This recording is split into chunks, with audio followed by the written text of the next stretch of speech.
Um traficante considerado extremamente perigoso foi morto numa operação policial em São Miguel dos Milagres. Wesley dos Santos Gomes. Sabe o nome da figura, o apelido mais conhecido como Caverna?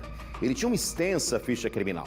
Vamos ao vivo com a Maria Maciel, que tem mais detalhes desse caso. Maria, houve algum tipo de perseguição? O que aconteceu para esse ex-detento aí, o Caveira, ser morto nessa operação?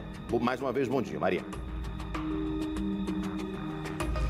Bom dia novamente, Wilson. Olha, os policiais do BOP, o Batalhão de Policiamento Especial, estava fazendo uma ronda, um trabalho de policiamento na Rota Ecológica no município de São Miguel dos Milagres. E durante esse policiamento, eles receberam uma informação, né? Esse policiamento estava sendo feito ali por conta de uma briga entre traficantes ali, entre facções criminosas.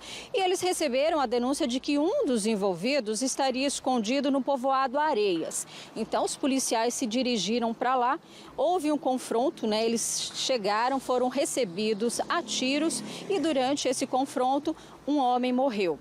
Então, esse homem que chegou a ser atendido, mas morreu, a polícia ficou sabendo depois que se tratava, então, de Wesley dos Santos Gomes, conhecido como Caverna.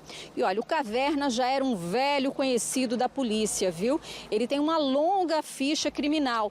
Para você ter uma ideia, ele foi preso em 2011 e por lá ele ficou até 2020, quando ele teve aí a liberdade, ele foi solto, né, para cumprir no semiaberto e agora ele foi pego, então, nesse confronto, foi morto nesse confronto.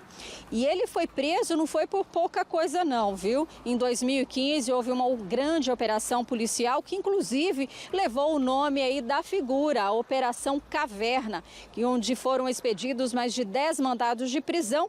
E inclusive nessa época o Caverna, ele estava preso e de lá ele ainda comandava o tráfico de drogas ali na região do Jacintinho.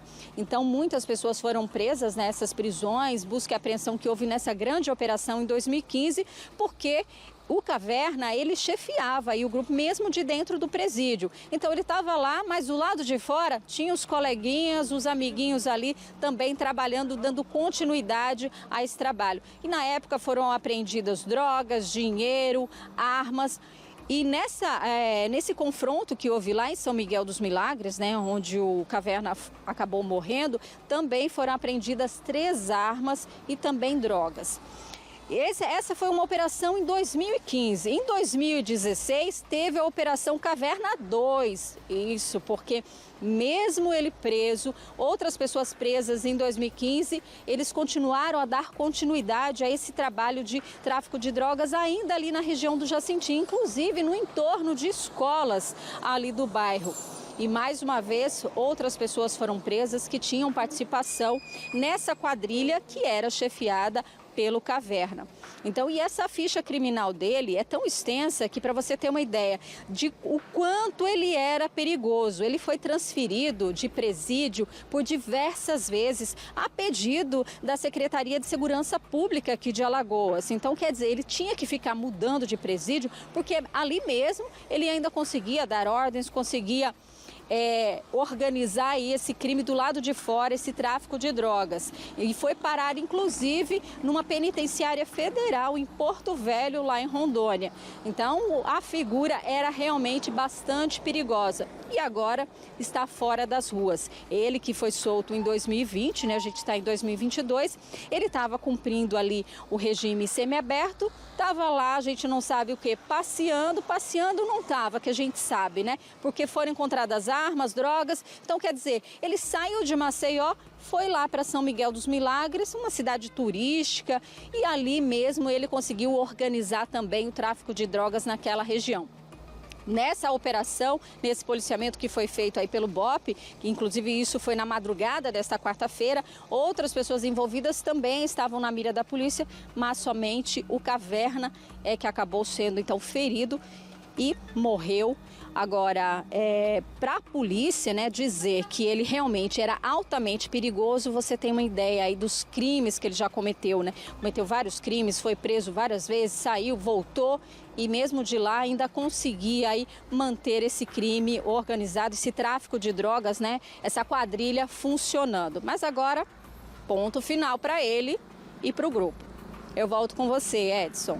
Maria, você trazendo esse relato, a gente fica com ainda mais certeza de como a nossa justiça é falha, né? Como as nossas leis são falhas. Porque, veja, ele estava preso, era de segurança máxima, era um preso perigosíssimo, que inclusive de dentro da cadeia ainda comandava o tráfico. Teve operação com o nome dele, inclusive, para tentar parar que a organização criminosa continuasse, parar essa organização criminosa, em 2015 e em 2016. E ele é solto em 2020. Ele vai para semiaberto, regime semiaberto. Como? Como é que pode uma coisa dessa?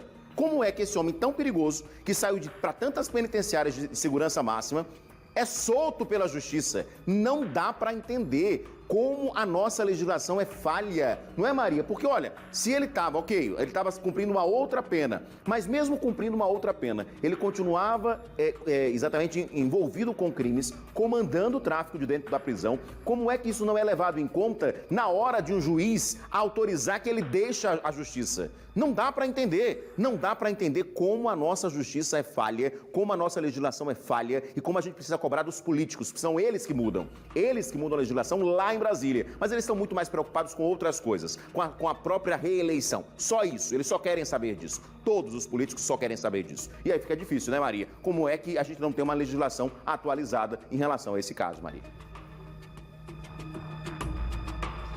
Exatamente. Agora, ele faz jus, assim como todas as pessoas, como a população em forma geral, né, como os cidadãos brasileiros, à justiça. Então, se o Código Penal ele tem as suas regras, né, tem o tempo de prisão que a pessoa deve cumprir. Inclusive, lá na cadeia, ele passou pelo Baldomero Cavalcante, outros presídios, ele concluiu o ensino fundamental, concluiu o ensino médio por meio do EJA, né, o antigo EJA. Então, lá ele estudou e teve esse direito aí, como outras pessoas têm, conforme diz lá, conforme diz a lei, a esse regime semiaberto. Agora, saiu e voltou a aprontar, né? Como a gente vê após essa operação aí em que ele acabou morto. Mas é a nossa lei. Então, essa lei, ela vale para todos, né? Independente se ele é de alta periculosidade, né? Se é um criminoso perigoso ou se roubou uma galinha, se matou gente, essa lei é a mesma para todos. Então, cumpriu aquele tempo determinado,